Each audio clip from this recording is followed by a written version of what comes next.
નમસ્કાર વિદ્યાર્થી મિત્રો, સંતકૃપા પરિવાર વતી હું મિતેશ જોશી આપ સૌનું હાર્દિક સ્વાગત કરું છું.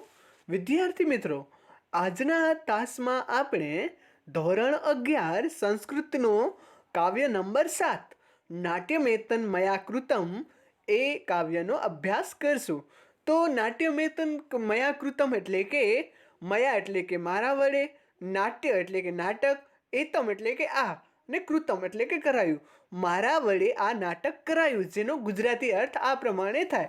તો વિદ્યાર્થી મિત્રો, આપણે નાટ્યમેતન મયા કૃતમ આ એકમનો આજે અભ્યાસ કરશું. તો ચાલો આપણે એનામાં આગળ વધીએ. તો સર્વપ્રથમ પહેલા પ્રસ્તાવના, બરાબર. તો ચાલો આપણે સર્વપ્રથમ પ્રસ્તાવનાનું વાંચન કરીએ અને ત્યારબાદ તે પ્રસ્તાવનાને સમજવાનો પ્રયત્ન કરશું. તો સંસ્કૃતની નાટ્યશાસ્ત્રીય વિચારણાનો પ્રારંભ આચાર્ય ભરતથી થાય છે. નાટ્યાચાર્ય તરીકે પ્રસિદ્ધિ પામેલા આ આચાર્ય ઈસવીસનની 3જી શતાબ્દીની આસપાસ થઈ ગયા. એમણે રચેલો નાટ્યશાસ્ત્રના નામે જાણીતો ગ્રંથ સંસ્કૃત ભાષાના વિદ્વાનોમાં તો પ્રસિદ્ધ છે જ. એ ઉપરાંત નાટ્યની સાથે સંબંધ ધરાવતી વિશ્વની અનેક ભાષાઓના વિદ્વાનોમાં પણ તેની તેટલી જ પ્રસિદ્ધિ છે. બીજી રીતે કહીએ તો એવો કોઈ નાટ્યવિદ મળવો મુશ્કેલ છે જે નાટ્યાચાર્ય ભરતથી પરિચિત ન હોય. તો સર્વપ્રથમ છે તે નાટ્ય, બરાબર. સર્વપ્રથમ નાટ્યશાસ્ત્રીય જે વિચારણા છે તો તેનો પ્રારંભ કેનાથી થયો? તો કે તેનો પ્રારંભ આચાર્ય ભરતથી થયો. જે પૃથ્વી ઉપર સર્વપ્રથમ નાટ્યશાસ્ત્રીય જે વિચારણા છે, એટલે નાટ્યશાસ્ત્રીય વિચારણા એટલે કે કેવી વિચારણા? તો કે નાટકમાં શું હોય, નાટકમાં કેવી રીતે પાત્રો રાખી શકાય, નાટકમાં કેવી રીતે મંડપ બધાય, બરાબર. નાટકમાં કેવી રીતે છે તે નાયક પાત્ર ભજવે. તો આ બધી શું કહેવાય? નાટ્યશાસ્ત્રીય વિચારણા. તો આ જે નાટ્યશાસ્ત્રીય વિચારણા છે તો તેનો સર્વપ્રથમ આરંભ કેનાથી થયો? તો કે તેનો સર્વપ્રથમ આરંભ થયો છે આચાર્ય ભરતથી, બરાબર. આચાર્ય ભરત નામના જે એક નાટ્યકાર હતા, અથવા તો એ ઋષિ હતા, પણ સાથે સાથે તેઓ નાટ્યકાર પણ હતા. તો સર્વપ્રથમ તે આવી વિચારણાનો પ્રારંભ આચાર્ય ભરતથી થયો. તો હવે આપણે એ જોઈએ કે આ આચાર્ય ભરતનો જન્મસાલ કયો? બરાબર. આ આચાર્ય ભરત છે તેનો જન્મસાલ કયો? તો તેનો જન્મસાલ છે ઈસવીસનની 3જી સદી, બરાબર. ઈસવીસનની 3જી સદી એટલે કે ઈસવીસન 200 થી 300ની વચ્ચે. વર્તમાન સમયે ઈસવીસન ચાલે છે 2020. તો આ જે ઈસવીસનની 3જી સદી એટલે કે શું? તો કે ઈસવીસન 200 થી 300 વચ્ચે, એટલે કે લગભગ આજથી 1700 થી 1800 વર્ષ પહેલાં, બરાબર. 1700 થી 1800 વર્ષ પહેલાં આ ભરત મુનિએ આવી નાટ્યશાસ્ત્ર અંગેની વિચારણાનો પ્રારંભ કર્યો. તો વર્તમાન સમયે છે તમે વિવિધ પિક્ચરો જુઓ છો, બરાબર. વિવિધ પિક્ચરો આપણે જોઈએ છીએ, અથવા જેને આપણે ફિલ્મો એક રીતે કહીએ તો ચલચિત્રો પણ તેને કહેવાય.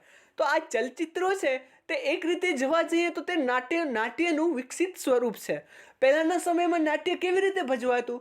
તો પહેલાંના સમયમાં જે એક ગામની વચ્ચોવચ્ચ અથવા તો જ્યાં ખુલ્લું મેદાન હોય ત્યાં એક મોટું મંડપ બાંધવામાં આવતું અને મંડપની આગળ એક મોટું સ્ટેજ રાખવામાં આવતું.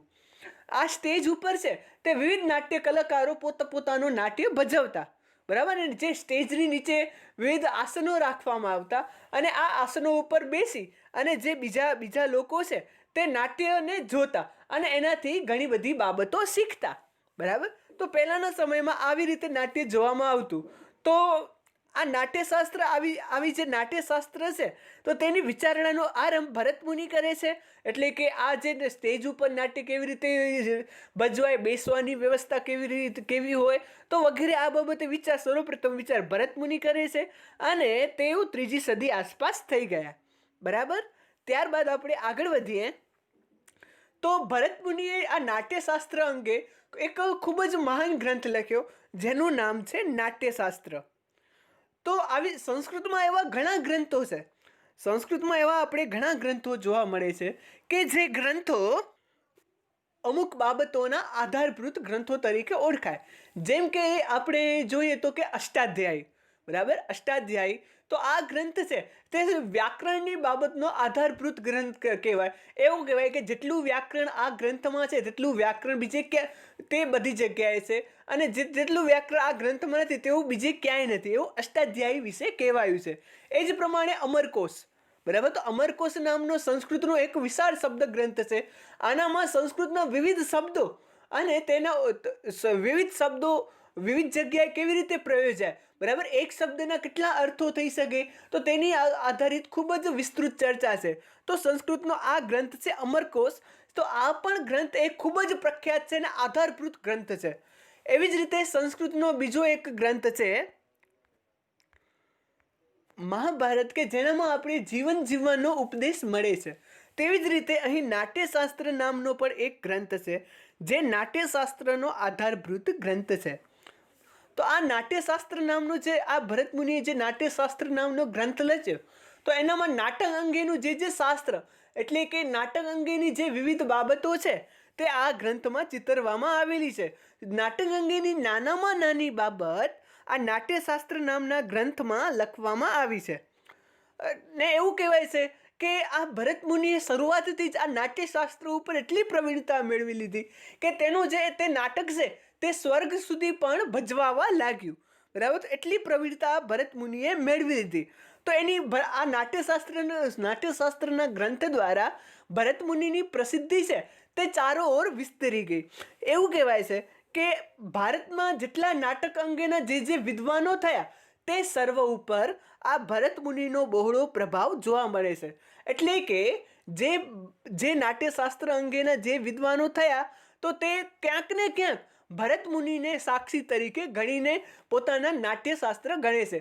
એટલે કે ભરત મુનિએ નાટ્યમાં જે નિયમો બનાવ્યા તે નિયમોને અનુસરીને તે નાટ્યકારોએ પોતાના વિવિધ નાટક ગ્રંથો લખ્યા છે.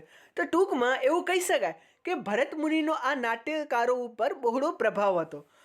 એટલું ભરત મુનિનો નાટ્યશાસ્ત્રનો પ્રભાવ ખાલી ભારતના વિદ્વાનો પર હતો એટલું તો ઠીક, બરાબર, એટલું તો ઠીક કે ભારતના વિદ્વાનો ઉપર જ પ્રભાવ છે. પરંતુ એટલું જ નહીં,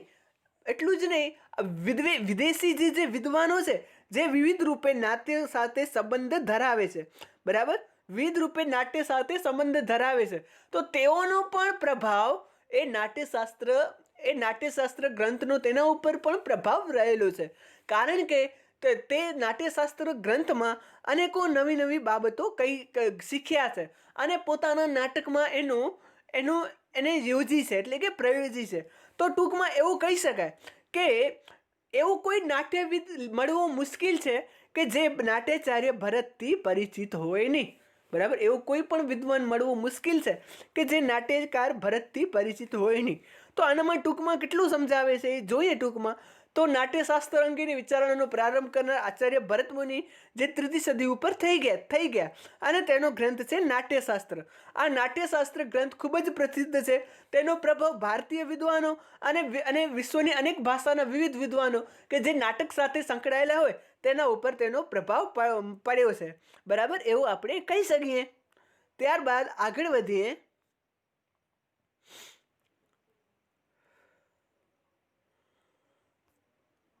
તો સર્વપ્રથમ વાંચન કરીએ, ત્યારબાદ સમજશું.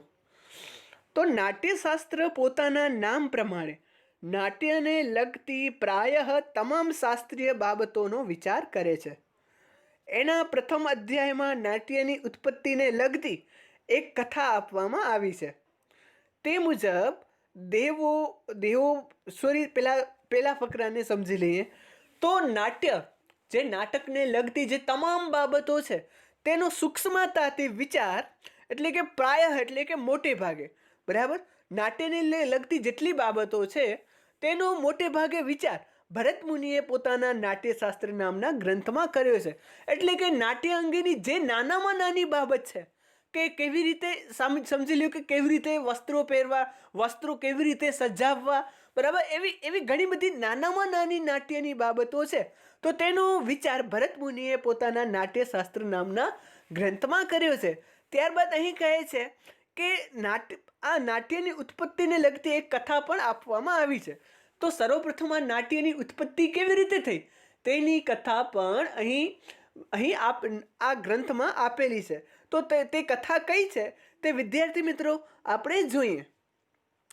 તો કે તે મુજબ દેવો બ્રહ્મા પાસે ગયા અને તેમની પાસે એક એવા ક્રીડનિયક, અહીંયા ક્રીડનાયક નથી પણ ક્રીડનિયક છે, તો ક્રીડનિયકની માંગણી કરી જે આનંદ સાથે ઉપદેશ આપી શકે, તેથી દરેક વ્યક્તિ તેનો ઉપયોગ પણ કરી શકે. તો આ માંગણીના પ્રતિભાવમાં બ્રહ્માએ દેવોને જે ક્રીડનિયક આપ્યું તે જ નાટ્ય દેવોએ આ નાટ્ય ક્રીડનિયકને તેઓએ નાટ્યરૂપ ક્રીડનિયકને ભરત મુનિને આપ્યું. ભરત મુનિ પોતાના 100 પુત્રોની મદદથી ઇન્દ્રધ્વજ મહોત્સવ પ્રસંગે સૌપ્રથમ નાટકની ભજવણી કરી. તો આ નાટક ભારત ધરતી ઉપર આવ્યું તો તેના પાછળનું સૌથી મોટું કારણ શું, તો તે અહીં સમજાવવામાં આવેલું છે. તો કહેવાય છે કે સર્વપ્રથમ છે તે દેવો બ્રહ્મા પાસે ગયા, બરાબર. દેવો બ્રહ્મા પાસે ગયા અને એવા એક રમકડાની માંગણી કરી, ક્રીડનિયક એટલે કે રમકડું, બરાબર. એવા એક રમકડાની માંગણી કરી કે જે આનંદ આપે પણ સાથે સાથે ઉપદેશ પણ આપે, એટલે કે તેને જોવાથી આનંદ પણ થાય અને સાથે સાથે ઉપદેશ પણ મળે, એક રીતે વાર્તા જેવું, બરાબર. તો વાર્તા સાંભળવાથી આપણે આનંદ તો મળે પણ સાથે સાથે વાર્તા સાંભળવાથી આપણે કંઈક ને કંઈક ઉપદેશ પણ મળે. તો તે જ પ્રમાણે અહીં એવા એક રમકડાની માંગણી કરી દેવોએ કે જે આનંદની સાથે ઉપદેશ પણ આપી શકે. તો કેવો રમકડું, તો કે જે આનંદની સાથે ઉપદેશ પણ આપી શકે એવા રમકડાની માંગણી કરી કે જેથી વ્યક્તિ તેનો ઉપયોગ કરી અને ખુશ રહી શકે. તો એ માટે એવા ક્રીડનિયકની માંગણી કરી. તો આ માંગણીના પ્રતિભાવ રૂપે ભરત મુનિએ ક્રીડનિયક આપ્યું જે નાટ્યના નામે ઓળખાયું, બરાબર. એક એવું રમકડું આપ્યું કે જે નાટ્યના નામે ઓળખાયું. દેવોએ આ નાટ્ય સ્વરૂપ ક્રીડનિયકને એટલે કે આ નાટ્યરૂપી રમકડાને દેવોએ ભરત મુનિને આપ્યું. ભરતે પોતાના 100 પુત્રોની મદદથી ઇન્દ્રધ્વજ મહોત્સવ પ્રસંગે સૌપ્રથમ નાટકની ભજવણી કરી, બરાબર. તો આ જે ક્રીડનિયક છે તે બ્રહ્માએ દેવોને આપ્યું અને દેવોએ આ ક્રીડનિયકને ભરત મુનિને આપ્યું, બરાબર. દેવોએ આ ક્રીડનિયક ભરત મુનિને આપ્યું અને સૌપ્રથમ ભરત મુનિએ પોતાના 100 પુત્રોની મદદથી ઇન્દ્રધ્વજ મહોત્સવ પ્રસંગે સૌપ્રથમ નાટકની ભજવણી કરી. તો અહીં ઇન્દ્ર છે તે કોઈ યુદ્ધ જીતી ગયા હતા, તેથી ત્યાં ઇન્દ્રનો જે યુદ્ધ જીતી ગયા તેની ખુશીમાં એણે એક સમારોહ એટલે કે ઉત્સવ યોજ્યો હતો. તો આ ઉત્સવમાં સર્વપ્રથમ ઇન્દ્રધ્વજ મહોત્સવમાં આ જે નાટક છે તેની ભજવણી કરવામાં આવી. ત્યારબાદ આપણે આગળ જોઈએ.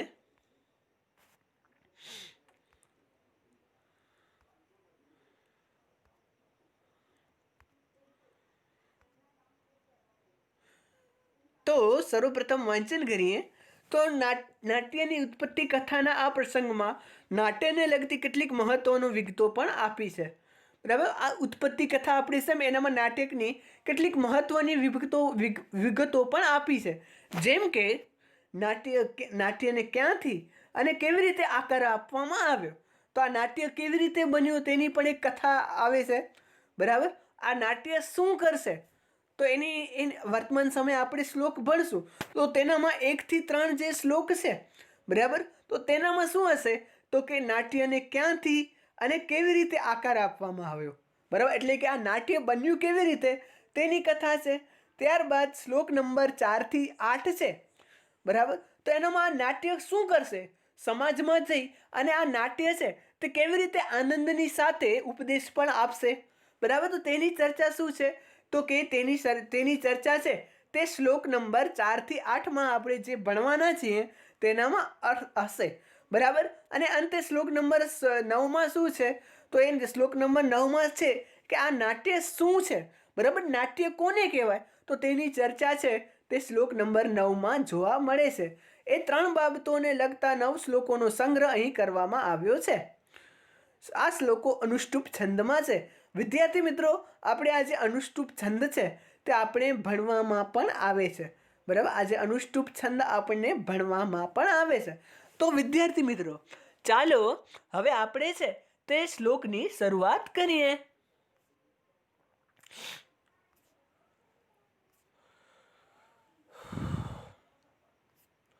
તો ચાલો શ્લોકની શરૂઆત કરીએ.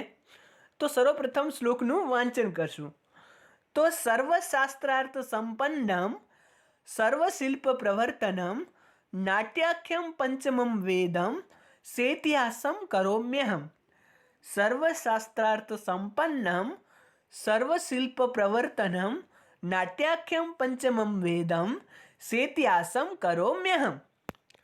અર્થાત સર્વપ્રથમ આપણે શ્લોકના જે દરેકે દરેક શબ્દો છે, બરાબર, તે શબ્દોના અર્થ જોઈએ. તો આનામાં સર્વપ્રથમ અહીં કરોમી અહમ. તો અહીં આ જે અહમ છે તેનો અર્થ થાય છે હું.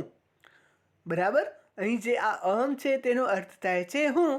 ત્યારબાદ સર્વ એટલે કે બધા, શાસ્ત્રાર્થો એટલે કે શાસ્ત્રાર્થો અને સંપન્ન એટલે કે યુક્ત. હું બધા શાસ્ત્રાર્થોથી યુક્ત. બરાબર, હું બધા શાસ્ત્રાર્થોથી યુક્ત. તો શાસ્ત્રાર્થ કોને કહેવાય? તો આપણી સામે વિવિધ ગ્રંથો આવ્યા, બરાબર, ઘણા બધા ગ્રંથો છે જે આપણે કંઈક ને કંઈક શીખ આપે છે. જેમ કે રામાયણ આપણે ત્યાગ ભાવના શીખવે છે. મહાભારત આપણે છે તે ધર્મના રસ્તે રહેવાની શીખ આપે છે. ત્યારબાદ ગીતાજી છે, તો ગીતાજી આપણે શું કહે છે કે ફળની ઈચ્છા વગર કર્મ કરો, તમને એનું ફળ તો મળશે જ, એ નક્કી છે. બરાબર, તો ગીતાજી આપણે એ શીખવે છે. તો આ વિવિધ શાસ્ત્ર છે, રામાયણ, મહાભારત વગેરે વિવિધ શાસ્ત્રો કહેવામાં આવેલા છે. તો આ શાસ્ત્રનો જે અનેક અર્થ નીકળે છે, જેમ કે રામાયણમાંથી ત્યાગ, બરાબર, ત્યારબાદ મહાભારત છે તો તેનામાંથી કર્તવ્ય, ગીતામાંથી કર્મના ફળની ઈચ્છાનો ત્યાગ કરવો, બરાબર, એવા વિવિધ અર્થો નીકળે છે. તો આ બધા જ અર્થો છે તેનાથી આ નાટ્ય છે તે યુક્ત છે. બરાબર, એટલે કે જો આપણે નાટ્ય જોઈએ તો એનામાં આપણે વિવિધ બાબતો જાણવા મળે. જેમ કે ત્યાગ શું છે, પોતાનું કર્તવ્ય શું છે, કેવી રીતે કર્મ કરવું, કેવી રીતે મનુષ્યએ જીવવું, તો વગેરે જેવી વિવિધ બાબતો છે તે આપણે નાટ્યમાંથી શીખવા મળે છે. તો નાટ્ય શું છે? તો કે સર્વશાસ્ત્રાર્થ સંપન્નમ, એટલે કે બધા જ શાસ્ત્રોના અર્થથી યુક્ત છે આ નાટ્ય. એટલે કે નાટ્યથી આપણે બધી જ બાબતો શીખવા મળે છે. ત્યારબાદ સર્વશિલ્પ પ્રવર્તકમ એટલે કે સર્વશિલ્પોને પ્રવર્તાવનાર. તો આ દુનિયા છે, તો દુનિયામાં ઘણા બધા પ્રકારના જ્ઞાન છે. બરાબર, ઘણા બધા પ્રકારના જ્ઞાન છે.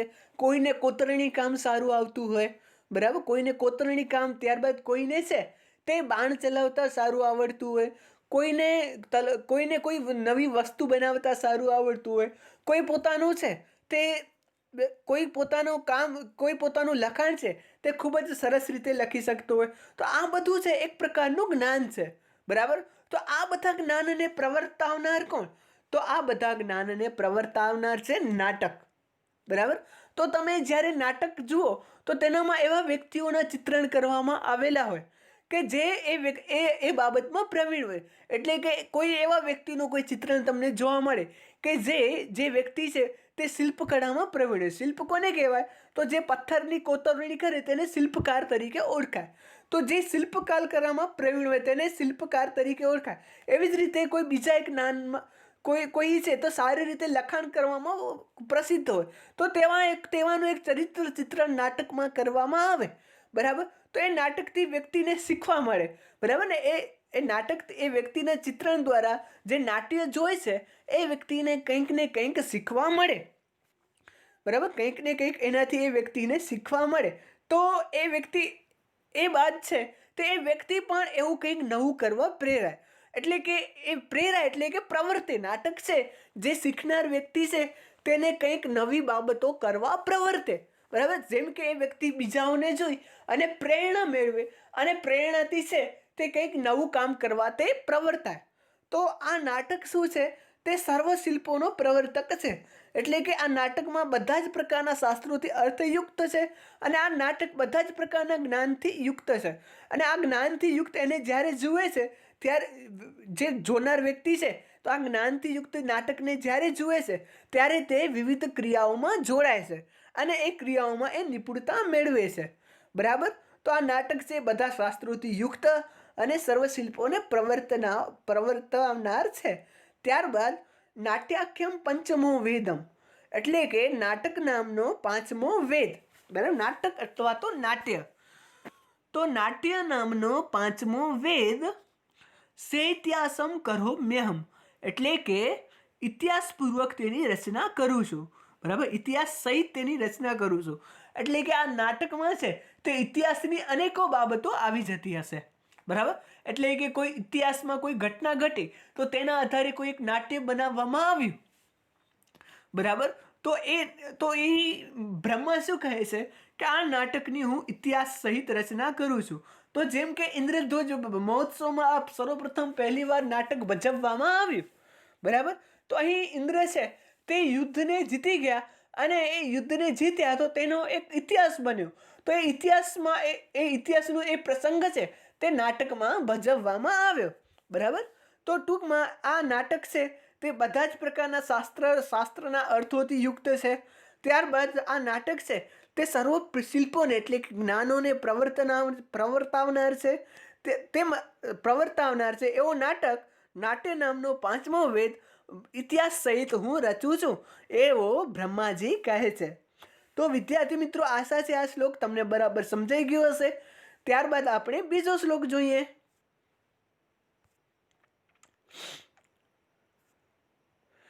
તો આ શ્લોક આવી રહ્યો છે. તો એવમ સંકલ્પ્ય ભગવાન સર્વ વેદાન અનુસ્મરન નાટ્ય વેદમ તથશ્ચક્રે ચતુર્વેદાંગ સંભવ. તો સર્વપ્રથમ આપણે ઉપરોક્ત શ્લોકના દરેકે દરેક પદો છે તેનો અર્થ કરીએ. તો કે એવમ એટલે કે શું, તો કે આ પ્રમાણે. ત્યારબાદ સંકલ્પ્ય એટલે કે સંકલ્પ કરીને, બરાબર. સંકલ્પ એટલે શું, તો કે સંકલ્પ્ય એટલે કે સંકલ્પ કરીને. અને ભગવાન એટલે કે બ્રહ્માએ સર્વ વેદાન અનુસ્મરણ એટલે કે સર્વ વેદોને યાદ કરતા કરતા ચતુર્વેદાંગ સંભવમ એટલે કે ચાર વેદ અને 6 અંગોમાંથી ઉત્પન્ન થયેલ ચતુર્વેદ અંગ, ચતુર્વેદ એટલે કે 4 વેદ અને અંગ, બરાબર, અંગ એટલે કે 6 અંગોમાંથી સંભવમ એટલે કે ઉત્પન્ન સંભવિત બન્યું, જે ઉત્પન્ન થયું છે તે 4 વેદ અને 6 અંગોમાંથી ઉત્પન્ન થયેલ નાટ્ય વેદમ તતશ્ચક્રે નાટક નામનો એવો પાંચમો વેદ રચ્યો. તો અહીં બ્રહ્મા શું કહે છે કે અહીં આ અર્થ શું કહે છે, તો કે આ પ્રમાણે સંકલ્પ કરીને બ્રહ્માએ સર્વ વેદોને યાદ કરતા કરતા 4 વેદ અને તેના 6 અંગોમાંથી ઉત્પન્ન થયેલ એવો નાટ્ય વેદ રચ્યો. તો સર્વપ્રથમ તો બ્રહ્માએ કયો સંકલ્પ કર્યો તે તો પહેલા શ્લોકમાં બ્રહ્માએ સંકલ્પ કરે છે કે હું બધા શાસ્ત્રાર્થોથી યુક્ત અને બધા જ શિલ્પોને પ્રવર્તાવનાર નાટ્ય નામનો પાંચમો વેદ ઇતિહાસ સહિત રચું, એવો બ્રહ્મા સંકલ્પ કરે છે, બરાબર. એટલે કે રચું છું એવો સંકલ્પ, એટલે કે સંકલ્પ એટલે શું થાય કે નક્કી કરવું. તો બ્રહ્માજી એવો નક્કી કરે છે કે હું બધા જ શાસ્ત્રાર્થોથી યુક્ત, ત્યારબાદ બધા જ સર્વ શિલ્પોને પ્રવર્તાવનાર એવા નાટ્ય નામના પાંચમા વેદની રચના હું કરું છું, એવો બ્રહ્મા સંકલ્પ કરે છે. ત્યારબાદ આ પ્રમાણે સંકલ્પ કરી બ્રહ્માએ શું કર્યું, તો કે બ્રહ્માએ બધા જ સર્વ વેદોને યાદ કર્યા, બરાબર. સર્વ વેદોને યાદ કર્યા અને 4 વેદ અને તેના 6 અંગોમાંથી ઉત્પન્ન થયા એવા નાટ્ય નામના પાંચમા વેદની રચના કરી, બરાબર. તો સર્વપ્રથમ બ્રહ્માએ શું કર્યું, તો કે 4 વેદોને યાદ કર્યા.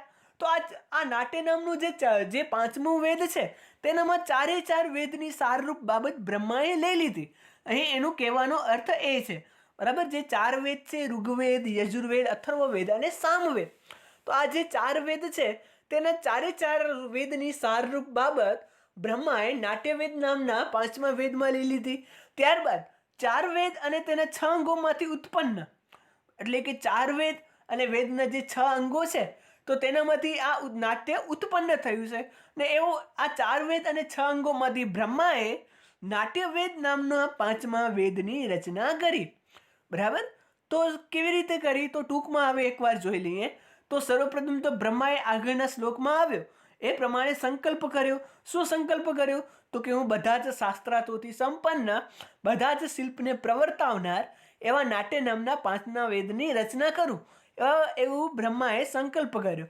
ત્યારબાદ એ કેવી રીતે એની રચના કરી, તો સર્વપ્રથમ સર્વ વેદોને યાદ કર્યા એટલે કે સર્વ વેદ અને વેદાંગોને યાદ કર્યા. એટલે કે વેદ અને વેદાંગોની જે સારરૂપ બાબત છે તે બ્રહ્માએ લઈ અને તે સારરૂપ બાબતથી બ્રહ્માએ નાટ્યવેદ નામના 5મા વેદની રચના કરી. બરાબર, એવું અહીં કહેવામાં આવેલું છે. તો વિદ્યાર્થી મિત્રો, આશા છે કે ઉપરોક્ત જે બાબતો છે તે તમને બરાબર સમજાઈ ગઈ હશે. તો આ સાથે છે આપણે આજનો આ તાસ છે તે અહીં પૂર્ણ કરીએ છીએ. શુભમ ભવેત, અસ્તુ.